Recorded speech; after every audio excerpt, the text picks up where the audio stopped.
उसके कमरे की खिड़की से बूंदें गिरती हुई सड़क पर उतर रही थीं। आज का दिन कुछ अलग सा लग रहा था, कुछ ऐसा जो उसने पहले कभी महसूस नहीं किया। तभी उसने अपनी अलमारी के पीछे से एक पुराना लैंप देखा। यह कोई साधारण लैंप नहीं था। उसे छूते ही हल्की रोशनी फैल गई और कमरे में एक अजीब सी गर्माहट महसूस होने लगी। राहुल ने सोचा, ये तो मेरे दादाजी के समय का लैंप है। शायद इसमें कोई कहानी होगी। राहुल ने लैंप को उठाया और धीरे धीरे उसका ढक्कन खोला। अचानक कमरे में चांदनी जैसी सफेद रोशनी फैल गई। रोशनी में एक छोटी सी आकृति प्रकट हुई, एक नन्हा परी जैसा प्राणी।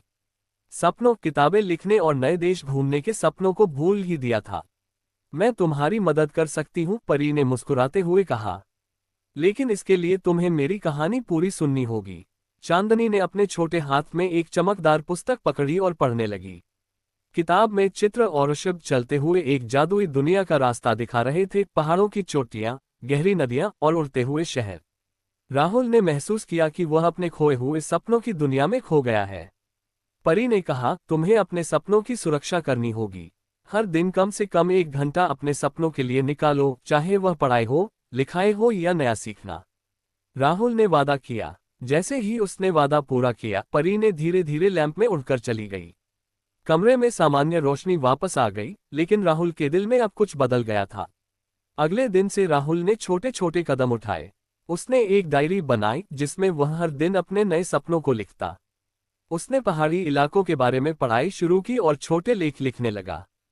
हर रात वह लैंप को देखते हुए कहता, धन्यवाद चांदनी। समय के साथ राहुल ने महसूस किया कि लिखाई हो या नया सीखना, राहुल ने वादा किया। जैसे ही उसने वादा पूरा किया, परी ने धीरे धीरे लैंप में उड़कर चली गई।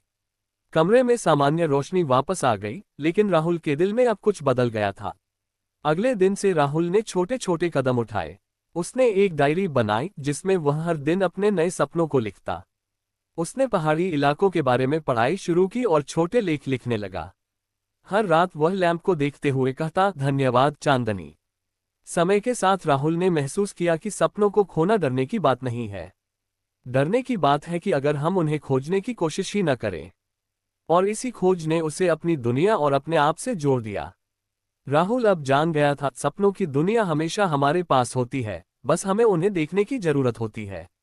राहुल अपने कमरे में बैठा किताबों में डूबा था। बाहर हल्की बारिश हो रही थी और खिड़की से आती ठंडी हवा उसके चेहरे को छू रही थी। आज कुछ अजीब लग रहा था, एक अजीब सी बेचैनी, जैसे कोई संदेश उसके लिए आ रहा हो। वह उठकर अपनी अलमारी की तरफ गया। अलमारी के पीछे एक पुराना लैंप पड़ा था, जो उसने बचपन में कभी देखा था। वह धूल से भरा हुआ था और ऊपर लिखा था, सपनों के लिए खुलता है। राहुल ने हंसते हुए लैंप उठाया। सपनों के लिए, ये तो बच्चों की कहानियों जैसा लगता है। उसने धीरे से लैंप को पोंछा और ढक्कन खोला। अचानक कमरे में एक हल्की चांदनी जैसी रोशनी फैल गई। रोशनी में धीरे धीरे एक छोटी परी प्रकट, उसकी आंखों में चमक थी और उसके हाथ में एक छोटी सी चमकदार पुस्तक थी। नमस्ते राहुल, परी ने मधुर आवाज में कहा। मैं चांदनी हूँ और मैं उन बच्चों की मदद करती हूँ जिनके सपने खो गए हैं। राहुल चौंक गया। वह कभी नहीं सोच सकता था कि कोई सच में उसके कमरे में आ सकता है। मेरे सपने खो गए? उसने धीरे से पूछा। हाँ, चांदनी ने जवाब दिया।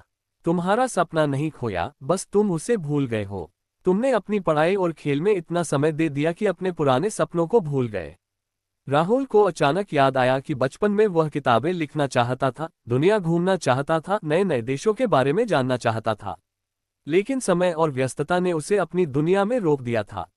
मैं तुम्हारी मदद कर सकती हूँ, परी ने मुस्कुराते हुए कहा। लेकिन इसके लिए तुम्हें मेरी कहानी पूरी सुननी होगी। चांदनी ने अपने छोटे हाथ में चमकदार पुस्तक पकड़ी। जैसे ही उसने कहानी शुरू की, कमरे की दीवारें गायब हो गईं और राहुल खुद को जादुई दुनिया में पाया। पहाड़ों की ऊंची चोटियां, गहरी नदियां और उड़ते हुए शहर उसके सामने थे।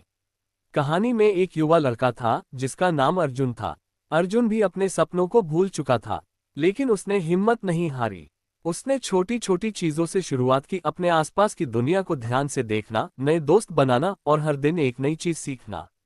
राहुल ने महसूस किया कि अर्जुन की कहानी उसकी ही कहानी है। परी ने कहा, तुम्हें हर दिन अपने सपनों के लिए समय निकालना होगा, चाहे वह पढ़ाई हो, खेल हो, लेखन हो या कुछ नया सीखना।